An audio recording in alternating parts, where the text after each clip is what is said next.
The following podcast is a W2M Network original production. Visit W2Mnet.com for all of our other great podcasts, plus news, reviews, articles, and opinions from the worlds of wrestling, video games, football, and entertainment.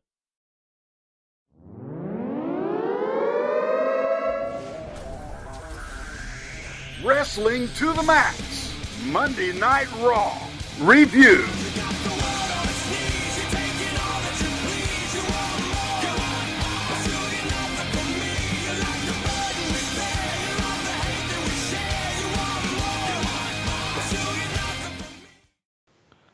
Welcome, everybody, to the October 17th, 2016 edition of Wrestling to the Max Raw Review.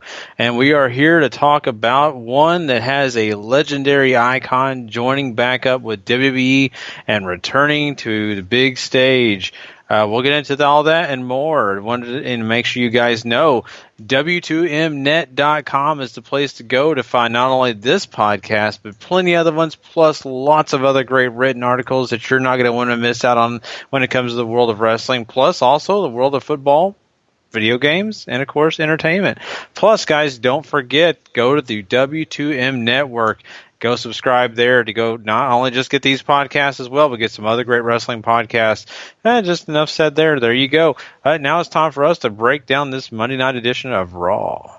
Yeah, let's do it. So Paul's not on because once again we're having a change. Well, first of all, welcome Gary back. It's good to have the host back on. I'm not having to do all this introducing stuff, and the show should flow much nicer now with Gary back on. But we don't have Paul because we're having to switch around what we do, the podcast-wise, because Randy is on his sabbatical, so that changes the order in which we do the shows now.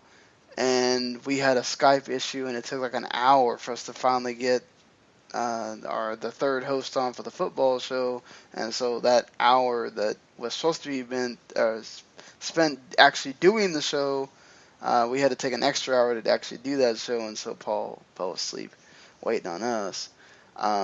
So it'll just be Gary and I doing the Raw review here for you, but we will be, the W2M Part 1 episode will get delayed until Tuesday night, and all three of us will be on that for sure.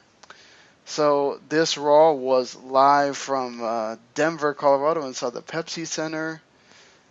And, of course, this was built around the return of Goldberg to answer the question that had been on Paul Heyman's mind, on everybody else's mind. A foregone conclusion if you are like us and you know what's going on. But still a cool moment for all of the fans. And I will say, this Denver crowd they were hot for almost everything. They were loud. They were into stuff. Not that WWE gave them a ton to be into, because let's be honest, almost all the matches here are, except for Seth Rollins and Jericho and the Big E Sheamus match, you just get a really whole lot of nothing. It's a show built around Goldberg, as they do a lot of showing you some of Goldberg's greatest hits, greatest moments. That's really cool. I mean, as far as being built around a guy, they did a great job of building it around him, Gary. And then he comes out. He gets not the biggest reaction in the world, like for his entrance. They are chanting Goldberg the entire time. I thought having the people clapping everywhere was a bit hokey in the background, in the backstage area, but once he got out there into that crowd, Goldberg he couldn't believe it himself. I mean, that dude just kept yelling obscenities to the point where they had to start muting him because he just couldn't believe it himself. The reaction, just the feeling, everything. I thought he cut a nice promo, not being a promo guy. He told Brock Lesnar who's next, and you get the match official. They did not announce for when it is, but you assume that it's Survivor Series, and probably is going to be Survivor Series. So all in all, how do you feel about how they handle Goldberg? You know what? They played to the card of respect with Goldberg. I think they did a good job with that. They showcased him as if, he's a huge star, which he kind of is. I mean, when the Monday Night Wars were going on, he was one of the biggest reasons that people were paying a lot of attention to WCW, besides the other things that were going on. And Bill Goldberg has always been one of my personal favorites. I love the character. I've always been a big fan of his. Heck, at one time I could care less about Stone Cold Steve Austin. It was about Bill Goldberg for me personally. But, here you go now, and it is 2016. You got a much older Bill Goldberg, a guy that, you heard a lot from him when he was away from WB. So if you're a casual fan and you don't pay attention to a lot of the stuff that me and Sean do and a lot of the other behind the scenes things, you're probably not as jaded as I am. And you're probably, still a huge fan of Bill Goldberg. So complete respect from WWE for doing what they did. They respected his career. They showcased a lot of big highlights. They made a big deal about him. And I'm glad they did. I really am. And, if I wasn't jaded personally, this would have been one of the biggest mark out moments for me. I would have been so excited. I love the fact that they still used the pyro for him. He did his old shtick, the punches and kick. I love all that stuff. It's great. The one thing, go ahead. Go ahead. One thing that kind of bugged me, and you said it was a great promo, which I guess it was an okay promo. It was probably look, we don't have a list of great Goldberg promos, but it was probably one of the best ones he has ever cut for the fact of how long he had to actually go in there and talk. Mm-hmm. It felt like a person talking to you and not like he's reading a script, which is what I liked about it. And the crowd was responding, and that's what you want out of a promo to me. And I agree with that point. That's a very good point. He did. He was responsible for more than 3 minutes of having a promo, which is good. But on that other hand, he was so Walt Disney, and I didn't like that. And my personal feelings on this is, I get it. He's going to give you his personal feelings about his wife, his kid. He's going to talk about, he's a hero for the kids. I mean, he was so sweet. It was like John Cena is sour, how sweet this guy was tonight. And then he turned and kind of made this whole, I'm angry, Brock. I'm after you. You're next. You're last. It just didn't fit together. I really felt like they should have had him come out, not say all the personal stuff. In fact, be pissed and say, my kid is over here. I brought my kid. But hold on, Gary. I mean, we're talking about something that's, 14 years ago? He doesn't really have a grudge with Brock on that. Brock is the one that's mad about that, not Goldberg. Goldberg has nothing to be angry about. He's obviously put the stuff with WWE in the past. What he said is what this match is about to him. Now it's on Brock to make it personal. Now it's on Paul Heyman to make it something other than Goldberg,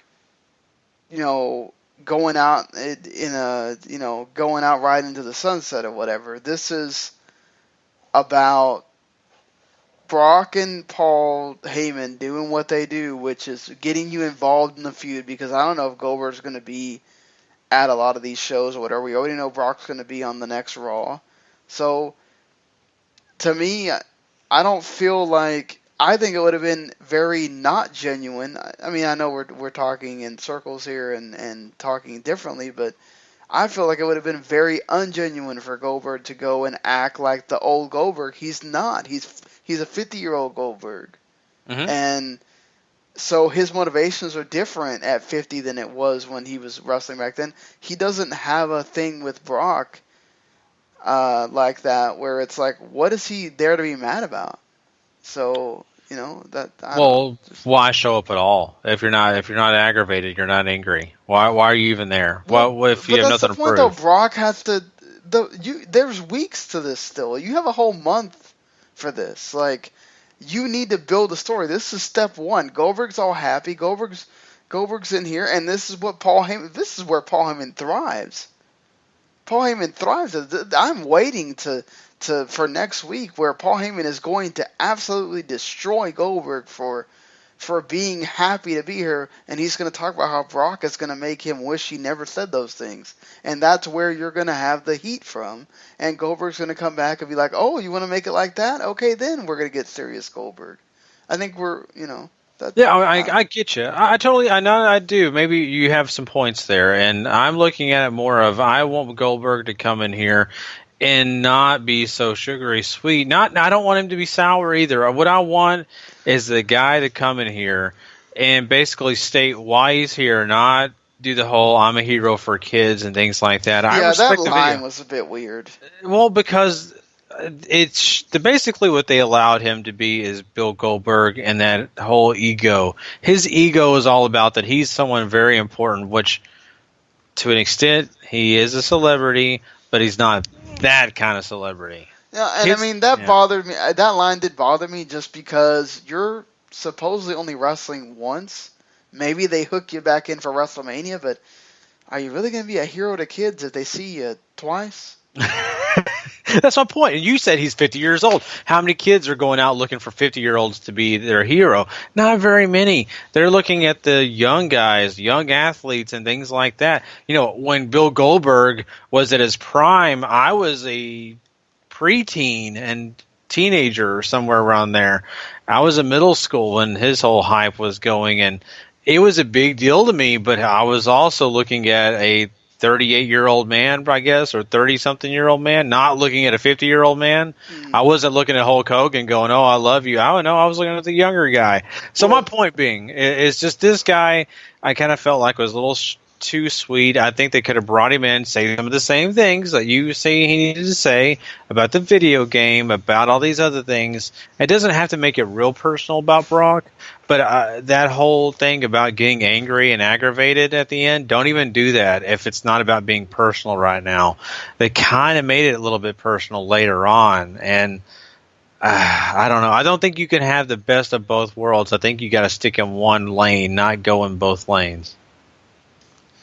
I can see where you're going from there. I do. I think overall, though, you got something pretty good from what was given here. It's the beginning of the story. Let's see where they go. Can they add heat to this match, and can they make you really want to see it, aside from the fact that it's Goldberg versus Brock 2, or Goldberg versus Brock 1 if you didn't watch wrestling back in 2004. So we'll have to see definitely where they go with this. Like I said, the rest of the show really revolves around Kevin Owens and Chris Jericho and Seth Rollins. Kevin Owens comes out with Chris Jericho to start the show. Thank you. I'm so glad it wasn't Roman Reigns. So they kind of cut a promo with the fans chanting for Jericho. They chant for Foley. They are really into this beginning of the promo. They weren't too big on Kevin Owens, but they were crazy about Jericho. They loved it when he mentioned anything about the list, about, he was going to put somebody on the list. Then Rollins comes out and starts Rollins gets a huge reaction. He gets a Rollins chant, and then he starts going around and saying that Jericho has a sparkle crotch. And then it kind of deteriorates from there. But they do have tension between Jericho and Owens here. And so we do get the rematch of Jericho versus Seth Rollins, with Jericho asking Kevin Owens to please don't come down during the match. And Rollins, I think, did a great job of trying to get in their head. And that's what you got out of this, too. And, of course, Seth Rollins with Jericho, once again, very good. Really enjoyed the match. Obviously, no doubt the best match on the show. These guys, I'd love to see them do more. I think this is one of those where Seth Rollins, I think, works really well with Jericho. Yeah, I think so too. I think it worked out pretty well all the way around these, segments, and of course the match itself was fine. And I think that they hit on everything they needed to hit on. I love the fact that you do, like you said, Sean, you have Rollins getting inside their head, and you see a small little divide here. The crack is already beginning between Kevin Owens and Chris Jericho. So it's all positive here. I don't think anything they did was wasted. They kind of went on for a little while with a segment. If I'm going to complain about anything, I kind of thought that opening segment may have went a little longer than it really needed to, but at the same time, it made sense, so I'm not going to complain too much. And Sparkle Crotch, man, I've never looked at Jericho's junk so much, and just because of what Rollins said. So, God, Vince, what the hell, man? I know, man. So there you go. Thanks a lot for drawing the eyes to that area, Vince. Yeah, that just wasn't needed. Just. It's like we had to put in some levity because whatever, we can't have a serious opening segment or anything. Yeah, but aside from that, it's still a pretty good segment. Yeah, definitely, and they needed this to start off the show. They needed something strong. You're saving Goldberg to the end, so you need something strong. And they, to me, smart decision with this. Yes, exactly. And another kind of big point in the show was that they had 2 sit-down interviews. They had Sasha Banks go second, and they had Charlotte go first. Lita was the one doing the interview. She's not the greatest interviewer in the world. She's not the greatest personality as far as doing the stuff she does on the pre-show either. But look, they have her doing it. I appreciate that they had a woman interview a woman. That's nice. It's not always Michael Cole doing these things. I thought Charlotte came off really well in her promo. She came off, I don't know how anybody could like her after that promo, which is what she wanted to do. The only problem I have with this is that, yes, Sasha kind of touches on this a bit more in her promo. I get it that this is a huge moment for the women. And I totally understand that point. And I'm so proud of the fact that, you and I both have daughters, and that we can grow up and maybe WWE will have changed their viewpoint of how women should be treated and how they're looked at, and that women can be equal to the men and everything, and you don't have to have them be in intergender matches for that to be seen. Perhaps you do get to that point where WWE thinks it's okay, but right now you don't have to do that. And so I get that you're making this about the big moment, but you also have to put in the fact that the Hell in a Cell is dangerous. And you have to really put that over. You have to make that a thing. And Sasha does it a bit. Sasha does it where she talks about she can't mentally prepare herself for what the Hell in a Cell is going to bring and all that stuff. And that, they are in Sasha's hometown and all this whatever. But I wish they would kind of play up the danger a bit more and not necessarily all make it about the moment. We're women and we're in a Hell in a Cell and all this stuff, but Charlotte really came off as a heel, and that's a good thing too. Yeah, she did, and you know what? Charlotte is doing a great job. I mean, it seems that she is one of the better promo cutters in this whole Raw women's division, maybe even off both divisions, if you ask me. I mean, Charlotte has come a long way, and I really feel like she is the most believable one out of any of these other women. When it comes to Sasha Banks, I think she does fine. She is playing the face here, and I think that, with what she has to work with, I think she's doing fine. I don't like her relying so much on what you're saying, Sean, and that's the fact that, this is such a big moment, I'm so humble, and all this stuff. She really needs to get over that. Heard it, been there, done that, just touch on it. You don't have to stay on it. Yeah, you don't have to keep telling us that they're having this big moment. We get it. Yeah. Stop. This is like the Divas Revolution thing. This is like you do not have to throw it in everybody's face that this is that's it. You said it a couple of times.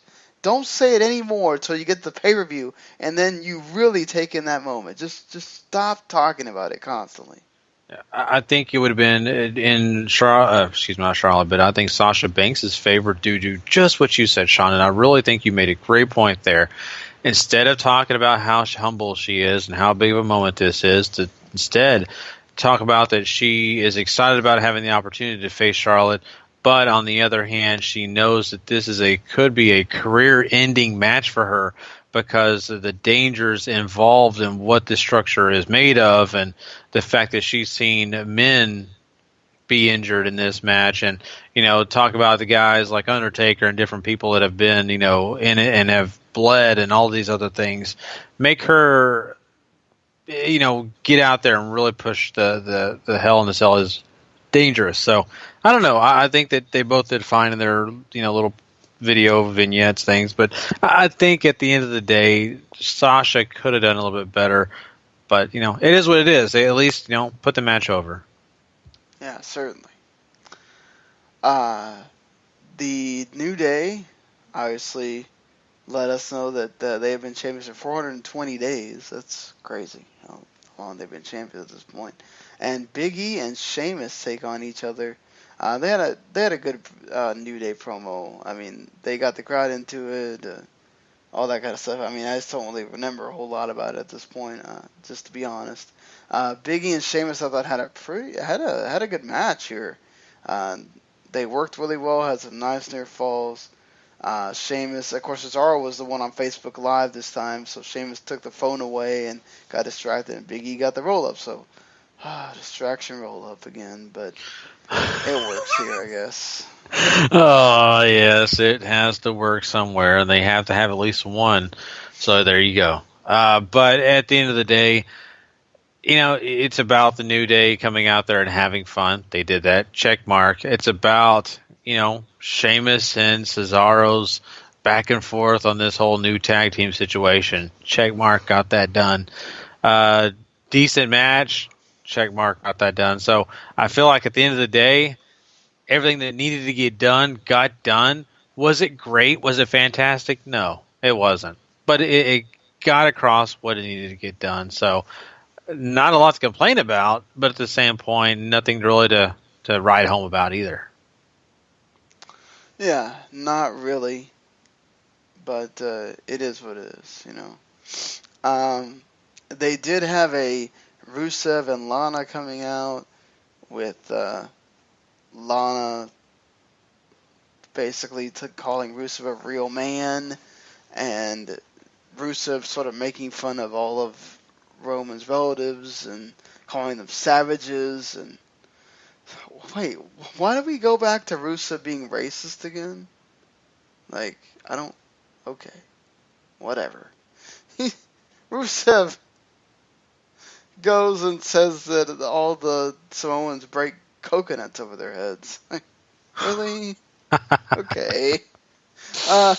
And I mean, they go over through Rusev's family and all this stuff, and then Roman comes out, and Roman pulls a John Cena and decides that he's gonna make fun of Rusev, and hey, Rusev, you look at the family dog, and you did this and whatever. I mean, it's good that Rusev got something in on Roman. That's, I guess, the best part of this. Especially locking in the accolade on the steps, but just why do we need the Roman Reigns comedy again? And this felt like that stupid wedding segment again, but just different setting. Yeah, and how many times have we seen this where they show the family on the Titantron, and at least this time it wasn't Roman out there with a clicker going to the family photos. It was really just Rusev celebrating his family, and then Roman comes out later and does all the hating. So I don't want it to be repetitious. I feel like every time someone listens to this Raw review, they're going to hear me complain about the normal Romanisms. But that's just the way it is. I mean, I just think the jokes are just so corny. I just wish that he would do something that was more on the serious side instead of trying to be funny. He doesn't need to do that. If he's serious, Roman, I love him more. In fact, I'm a huge fan of Roman that doesn't talk very much and just punches people in the mouth. I'm down with that. But, that's not what we got here. So it's not terrible. I mean, I sound like it's going to be one of the most awful things of the night. It's not. It's not my favorite thing. I just got to be honest. I think Rusev's fine. I think they did a fine job, him and Lana, but it was okay. Yeah, I mean, I agree with you. It's not one of my favorite things on the show. And you know what was one of my favorite things is A Braun Strowman match. Yeah, I know we talk about him squashing people and all that stuff, but it wasn't about the match. It's just Braun Strowman squashing people. But it's more about Sami Zayn coming out, and we're gonna get a Sami Zayn and Braun Strowman feud. It looks like, and I'm, all for this because it makes Sami Zayn fit into the role that he's perfect in, where he's the underdog, and he gets to come from underneath and try to get the fans to rally behind him and try to beat Braun Strowman. I'm all for that. That's what you're supposed to do. I am too, and especially for the fact that right now Sami Zayn doesn't have much going on. And this is a guy that we love to watch, and he's so entertaining, and he's got so much ability. And we already know he can face a big guy like Braun Strowman and do a great job. So I'm excited about this. I think it's a good fit.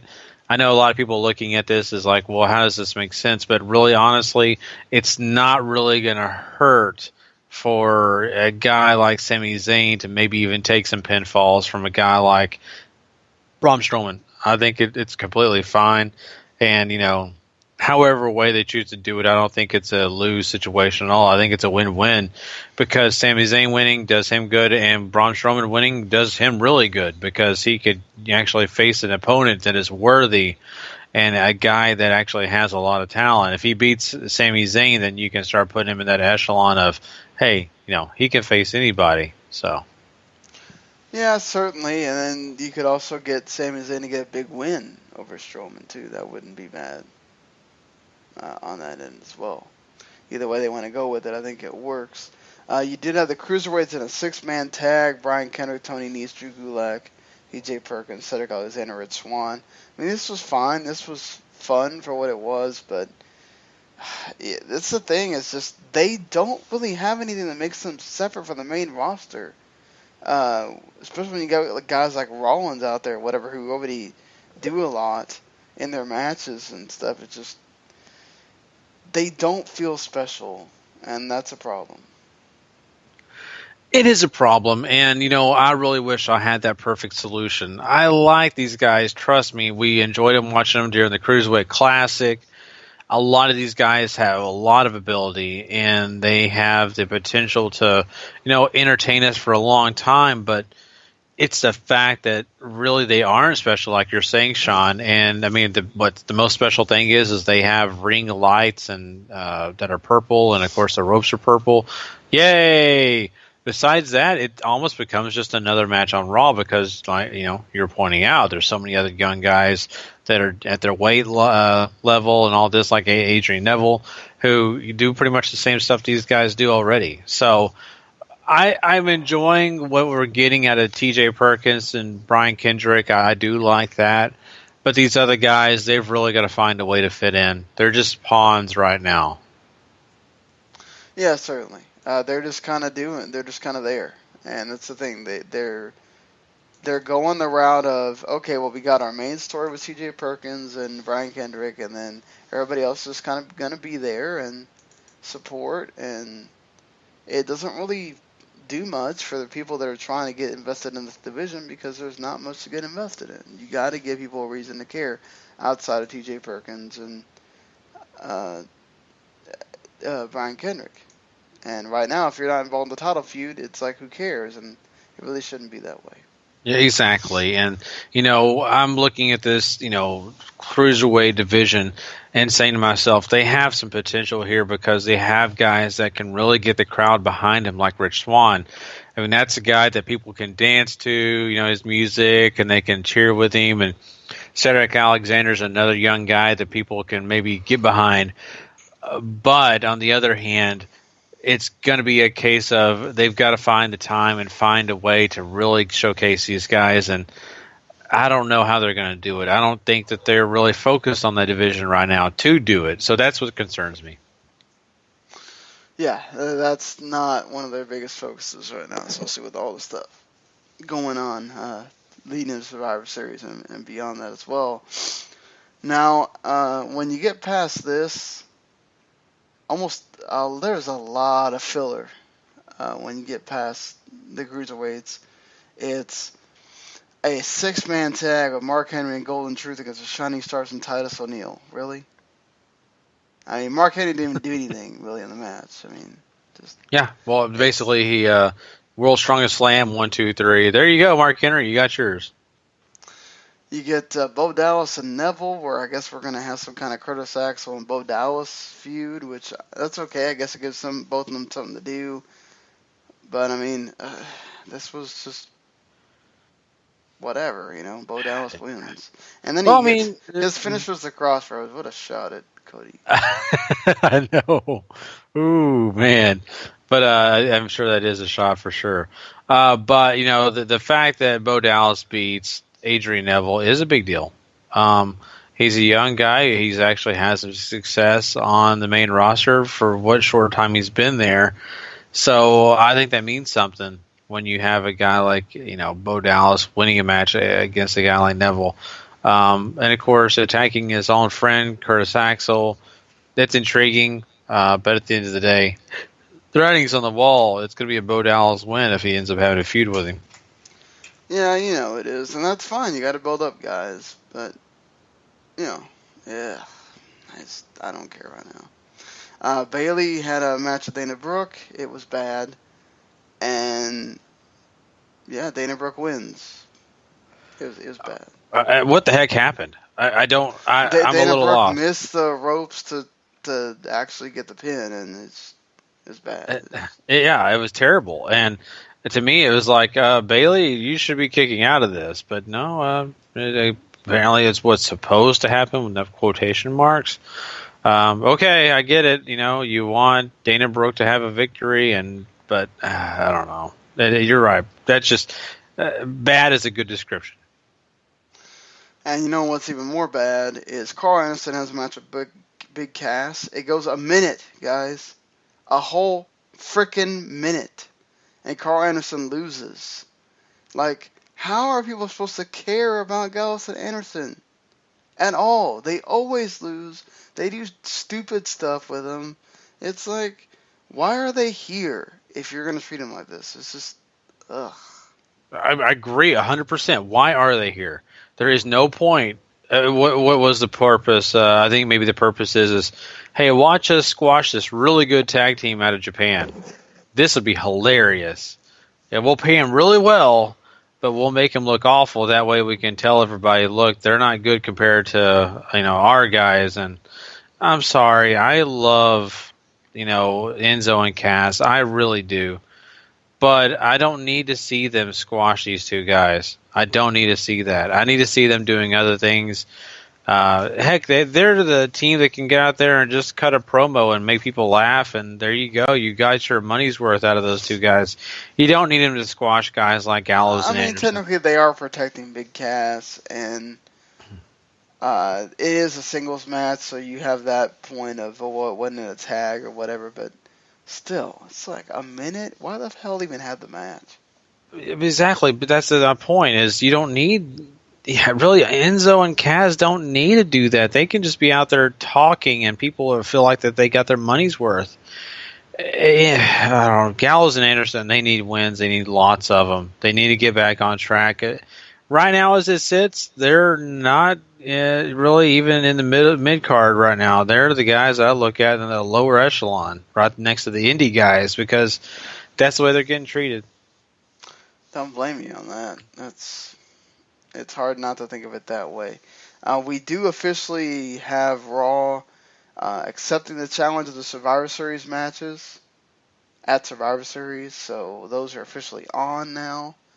And we also find out that Jericho is, of course, is pissed at Kevin Owens for getting involved, so we get the triple threat as the main event for Raw next week. Jericho versus Owens versus Seth Rollins. Of course, that was supposed to be the original pay-per-view main event for Hell in a Cell. And then they changed it so you could have the match on TV. Okay. Yeah, it's so silly. I can't figure this out either. I don't know why they do these kind of things. I guess they feel like that they're moving forward and they're, getting people something, but Sean, I just don't get it. I don't either, man. I don't either. I don't know what to tell you other than I guess they're really just trying to pot those ratings. They want to make sure they get the good ratings against football and against other things, especially with more of the holidays coming. I can understand that point, but it's just, Mm-hmm. Yeah, whatever I on don't that one. know. Yep. So that is Raw. Pretty much, we just got to give it a rating. Alrighty, and thinking about this show, there were some good moments. I really enjoyed the beginning. The ending was fine with Bill Goldberg. Lots of talking on this one. The matches were not really that important. Nothing really was a big deal here. Saying all that, I think I'm going to give this. I think really there's nothing happened. I'm going to give it a 5. I really feel like they didn't do much. It just kind of was an episode. Yeah.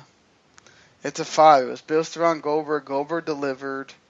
A lot of it was just kind of there as far as the other stuff goes. Look, you advanced the Sasha and Charlotte without them being there, so that's good. You advanced Jericho and Owens and had the heat between them, so that's good. And you had Goldberg show up and do his thing.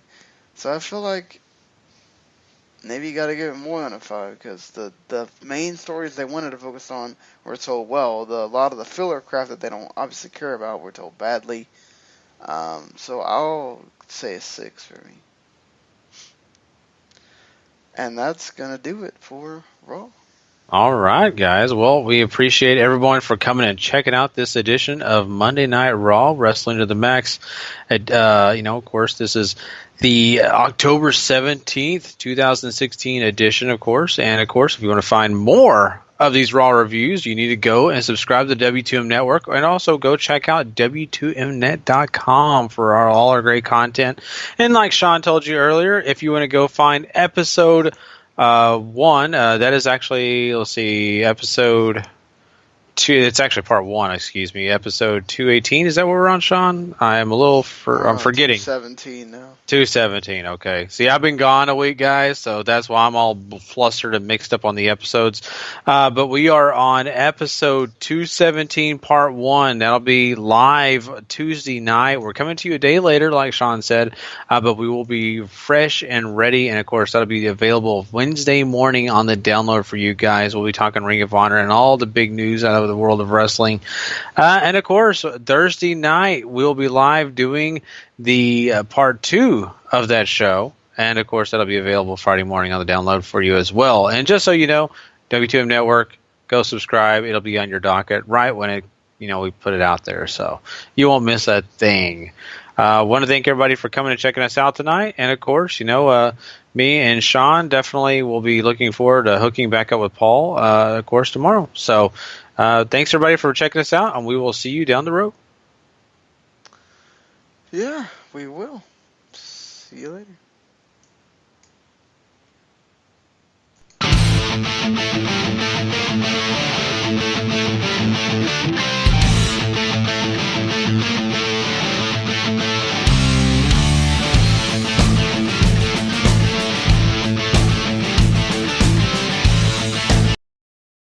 The following podcast is a W2M Network original production. Visit W2Mnet.com for all of our other great podcasts, plus news, reviews, articles, and opinions from the worlds of wrestling, video games, football, and entertainment.